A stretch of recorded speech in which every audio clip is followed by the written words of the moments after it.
para ese fin específico, que en el caso de las corporaciones autónomas regionales se llama sobretasa ambiental y en el caso de las áreas metropolitanas se llama sobretasa metropolitana.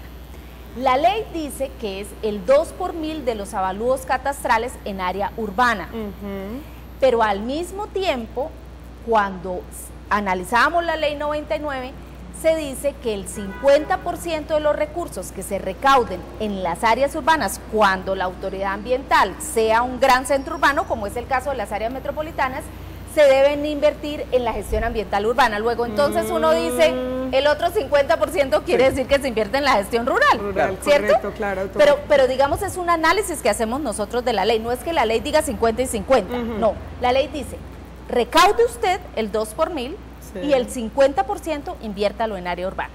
Bueno, pero yo tuve la oportunidad de hablar con el señor gobernador de Santander hace unos días en una entrevista para la revista Portada y le preguntábamos, bueno, gobernador, ¿cómo ve el hecho de que, bueno, ya va a asumir, de una u otra forma va a asumir ya la sobretasa ambiental el área metropolitana? Y nos daba dos respuestas, nos decía, primero, si los recursos pasan al área metropolitana, la CDM desaparece. Esa es la primera. Segundo, y dice, me parece extraño que inicialmente me habían dicho que era el 50% y que ahora el alcalde Luis Francisco Dorque me dice que es el 100%, o sea, que eres todo. Entonces, la pregunta es, ¿quién tiene la razón? ¿Quién está diciendo mentiritas? Los dos tenemos la razón. Perdóname, ahora me genera una vicisitud, porque de muy buena fuente tengo que ya no es el 50, sino el 70. Pero ya te explico un momento, Bueno, entonces, la ley dice, recauden la sobretasa ambiental metropolitana, que es el 2 por mil. Ok, lo recaudamos. Pero en la inversión, invierta el 50% en área urbana. Automáticamente. Entonces nosotros pensamos el 50% en área rural. O sea, el 100% del 50%. Claro, o sea, es decir, yo recibo 100 pesos del total de la sobretasa y me dice la ley, el 50%, 50 pesos, inviértalos en el área urbana. Luego, tú pensarías el 50% en el área rural. Ok, ¿quién es la autoridad rural? La CDMB. La CDMB. Entonces nosotros inmediatamente le dimos, venga CDMB, aquí está el 50%. Pero adicionalmente, montar una autoridad ambiental no es una cosa que se haga de un día para otro. Entonces, por esa razón, en su momento le dijimos a la CDMB, como esto es un proceso gradual, usted todavía mantenga algunas funciones, y por eso siempre se ha hablado del 70% el primer año, ¿me explico? Claro, pero es un proceso gradual, la idea es que la autoridad ambiental urbana se fortalezca, asuma el 100% de las funciones y entonces se quede con su 50% a futuro. Automáticamente, perdón que te interrumpa, entonces implicaría que la autoridad ambiental metropolitana tenga que ampliar su planta de personal. Claro. Bueno, una serie dotarse de unas capacidades departamentos instaladas, específicos de conocimiento, de ingenieros ambientales, de técnicos, de cuánto profesional sea necesario. Sí, claro, esa es la idea. Entonces, y muchos de ellos están en la CDMB, entonces lo lógico es que vengan al área metropolitana a trabajar, porque no tiene ningún sentido que busquemos otros de afuera cuando ya tenemos unos muy capaces y conocedores y tal. ¿Sí? Pero entonces la idea es esa, es decir, siempre hemos hablado de que los recursos que se recaudan en el área urbana deben ayudar a la gestión rural, porque es del área rural de donde se derivan los bienes y servicios ambientales que permiten fortalecer aquí el desarrollo de nuestro territorio. Pero la semana pasada, a propósito, cuando se estaba dando la discusión en el Congreso de la ley de áreas metropolitanas, sucedieron muchas cosas aquí en Santander. La primera, que el señor de la CDMB salió para Israel. Segundo, que sus funcionarios, muchos de ellos, parte del sindicato, se reunieron con usted y otros estaban pensando precisamente en que era bueno que el área metropolitana asumiera a través de esta ley la autoridad ambiental de una vez por todas. Y sin embargo, cuando llega el señor director de la CDMB, empieza a decir que no, que había deslealtad en sus funcionarios, en sus trabajadores. Esa reunión supuesta que dice el doctor Arley Anaya, ¿se dio? ¿De qué se trató? ¿Esos trabajadores qué es lo que piden? ¿Piden de pronto entrar al área metropolitana a trabajar? Claro, ellos, digamos, están muy preocupados por su condición laboral y es absolutamente válida esa preocupación. También lo estuvieron en su momento los de Inderena, cuando se crearon las corporaciones autónomas regionales y debían pasar a las corporaciones o al ministerio o a la Unidad Administrativa Especial de Parques. De manera que eso es absolutamente natural y válido, pero además hay otra situación y es que los funcionarios de la CDMB son mis amigos personales, con quienes he compartido buena parte de mis intereses profesionales y de mi vida laboral. Entonces no es extraño que los funcionarios de la CDMV puedan acudir a mí porque somos amigos además, desde hace muchos años, de luchas, de bregas en este tema ambiental, de manera que yo creo que ahí lo que hay es un poquito de angustia generada quizás por la juventud o por la inexperiencia, pero lo que yo quiero reiterar en este programa, lo digo en todos los medios, se lo digo al señor gobernador directamente y obviamente al director de la corporación y a todos sus funcionarios, es que la mejor estrategia es la concertación. De acuerdo, que nos pongamos de acuerdo, o sea, nosotros recaudamos pero la sobretasa. Pero que él no concerta lo que por derecho le corresponde. Sonia, vamos con las redes sociales antes de que aquí tengamos que recordar todos esos episodios. Usted ha realizado socializaciones de las rutas de Metrolínea. ¿Por qué hay tantos problemas de la movilidad en Bucaramanga, doctora Consuelo? Bueno, las socializaciones de Metrolínea le corresponden a Metrolínea. Nosotros realmente lo que hacemos como autoridad de transporte es contribuir de alguna medida a que los entes responsables, el ente gestor, en este caso Metrolínea, y las empresas de transporte, pues realicen la adecuada socialización. En ese sentido, yo sí creo que hay que hacer una labor mucho más intensa para que los usuarios conozcan realmente cuáles son las rutas que les sirven, dependiendo del origen donde se encuentre y el destino a donde se dirija. Pero lo más importante aquí es que mejoremos en frecuencias y en tiempos de servicio, para que la gente se sienta muy feliz, y ahí usted aprende rápidamente. Eso es una cuestión simplemente de que usted se enamore del sistema, y apenas se enamore del sistema va a querer montarse mucho más y a utilizarlo mucho más, pero hay que hacer una labor comercial muy intensa con Metrolínea. Bueno, la última, Sonia, para despedirnos de las redes sociales. De nuestro grupo Corrillos de BlackBerry, hace aproximadamente un mes el AMB firmó un convenio con el Área Metropolitana de Medellín para la asesoría de la autoridad ambiental. Cuéntenos cuáles han sido los avances sobre este convenio, doctora Consuelo.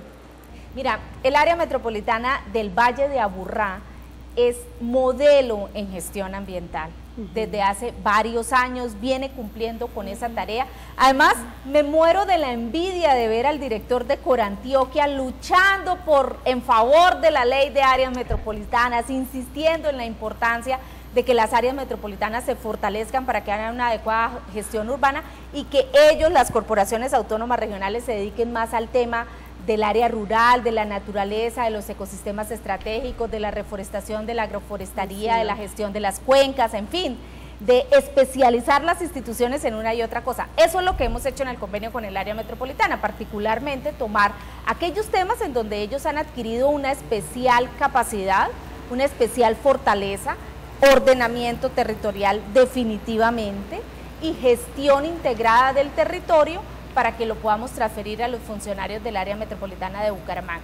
A su vez, nosotros les estamos enseñando a ellos cómo se hace un estatuto de valorización, cómo se ejecutan obras por valorización y cómo se pueden integrar recursos a través de esta contribución para poder desarrollar las obras de movilidad que necesita Medellín, que realmente están en un caos. Allá sí que realmente es un caos terrible en hora pico la movilidad, y entonces estamos integrando esfuerzos nuestros, conocimientos, con los conocimientos de ellos en el área ambiental. Sé que el tiempo apremia, pero no nos podemos ir, doctora, sin hablar del reglamento ambiental, tema importantísimo y que su merced con lujo de detalles ha direccionado. Cuéntemoslo en segundos a los oyentes. Sí, realmente se trata de generar una verdadera estructura ambiental para liderar todas las acciones que tienen que ver con el territorio. En materia de residuos sólidos, por ejemplo. O sea, yo no voy a decir que, al igual que el alcalde Petro, hay que modificar toda la operación del servicio de aseo, pero lo que sí recojo del alcalde Petro es la prioridad por la separación en la fuente, la recolección selectiva y el apoyo a los programas de reciclaje. Eso no puede ser una opción, tiene que ser una obligación. Exactamente. Entonces, en primer lugar ese tema, pero adicionalmente en materia de las entidades de transporte, no puede haber emisiones contaminantes a la atmósfera. Si nosotros somos la autoridad de transporte y al mismo tiempo somos la autoridad ambiental, entonces va a haber un reglamento único y se van a integrar esas soluciones en donde es lo más complicado en áreas urbanas, que es el aire. Pero finalmente volvamos al tema de la planificación del territorio. si nosotros somos la autoridad planificadora y también somos la autoridad ambiental, el tema del espacio público, el tema de las densidades, el tema de la organización de los servicios públicos para la prestación común en zonas de desarrollo urbano, pues tiene que estar absolutamente clara la variable ambiental, y ese es el propósito de nuestro reglamento. Bueno, a propósito de ese obsequio que le voy a hacer de la última edición de la Muchas revista gracias. Portada, y a propósito del personaje que viene en la revista en la primera página, ¿cómo están las relaciones con Richard? Bien, bien, muy bien. Ayer tal vez nos hablamos por PIN. Creo que es una persona siempre dispuesta a la concertación, como lo he sugerido. De manera que tenemos que hablarnos muy pronto para solucionar definitivamente este tema. A mí me parece muy gracioso que estemos discutiendo si Bucaramanga tiene 935.000 habitantes o 1.035.000 habitantes. Es decir, si nos faltan 65 o nos sobran 33. Eso no tiene sentido realmente. Bueno, ya se colocarán de acuerdo y las cifras no han de mentir. Pienso que estadísticamente se debe demostrar y las dos manejamos muy bien ese tema de antaño. Luego yo pienso que ahí no puede haber disimilitud alguna. Exactamente. Sé que queda muchísima tela para cortar. El año entrante, permitiendo Dios y María Santísima, podremos ocuparnos en detalle, con más cuidado y con temas enteramente específicos, a escucharle sobre esos logros y esos avances. Me resta felicitarle. Es una gestión brillante, es una gestión con resultados y es una gestión que reta a las demás autoridades y a nosotros los ciudadanos a tener sentido de pertenencia y cultura ciudadana para asumir los cambios con altura. Exactamente, muchas gracias. A mí también me encanta estar aquí con ustedes hoy, enviarles a todos un saludo de Navidad, que ojalá la alegría, la paz, la tranquilidad en familia sea lo que reine en estos días y que el año entrante vengamos con mucha energía a trabajar por nuestra ciudad y por nuestra área metropolitana. Bueno, y como estamos en Navidad, vamos a regalarle también a nuestros televidentes precisamente 3 bonos. A las personas que nos llamen al 301-492-1967, se lo vuelvo a repetir, 301-492-1967, vamos a regalar a cada uno de los que nos llamen un bono de un descuento del 25% por los servicios dentales, servicios que tienen que ver con Chiquident, todo lo que venga con salud. No necesariamente para niños, también para los adultos, porque se está estrenando ya un consultorio para adultos y está el consultorio ideal para los niños, allá con los juguetes, de una forma divertida, en fin, vamos a invitarlos entonces para que nos llamen y se lleven estos bonos de regalo. Mientras tanto, yo los invito para que nos vayamos a unos mensajes de interés, pero ya retornamos a Corrillos.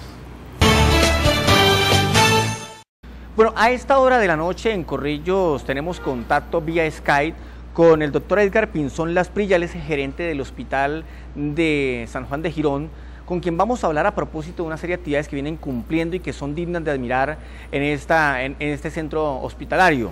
Doctor Edgar Pinzón, tenga usted muy buenas noches y bienvenido a Corrillos. Muy buenas noches, Juvenal. Verdad que agradecerle la oportunidad pues de que pueda expresar todo lo que estamos haciendo en nuestro hospital, en este medio tan importante como este BC Ciudadana, y poder socializarle a la gente todas nuestras actividades que hemos venido realizando. Bueno, usted viene realizando una serie de actividades bien importantes que vamos a enumerar aquí en esta entrevista. Una de ellas tiene que ver con el hecho de que usted tiene muy poco tiempo de estar en el cargo de gerente y ya los cambios se están dando. ¿Cómo toma usted el centro hospitalario y qué hay de nuevo en este hospital bajo su llegada? Bueno, sí, nosotros hace unos meses tomamos la dirección del hospital. Desafortunadamente un hospital en unas condiciones económicas bastante precarias, un déficit aproximado de 4.000 millones de pesos, los empleados se les debía más de un año de salario y algunos empleados 2009, 2010, 2011, muchos proveedores sin pagar. Y pues obviamente cuando a usted el empleado no le paga, pues la actitud del empleado frente a su trabajo es bastante complicada porque no hay estímulo, no hay actitud, no hay ánimo para trabajar. Entonces eso asociado a la poca credibilidad que tenía la comunidad gironesa en el hospital, porque usted acudía al hospital y no habían citas, se demoraban en la atención, maltrato a los usuarios. Todo eso redundaba en que el hospital tuviera esa condición tan difícil que existía tanto en la prestación de servicios de salud como en la parte financiera. Nuestra primera tarea fue generar una estrategia de confianza nuevamente en el hospital. una confianza tanto de nuestros trabajadores internos, o sea, nuestros empleados, como también de nuestros usuarios, como lo son los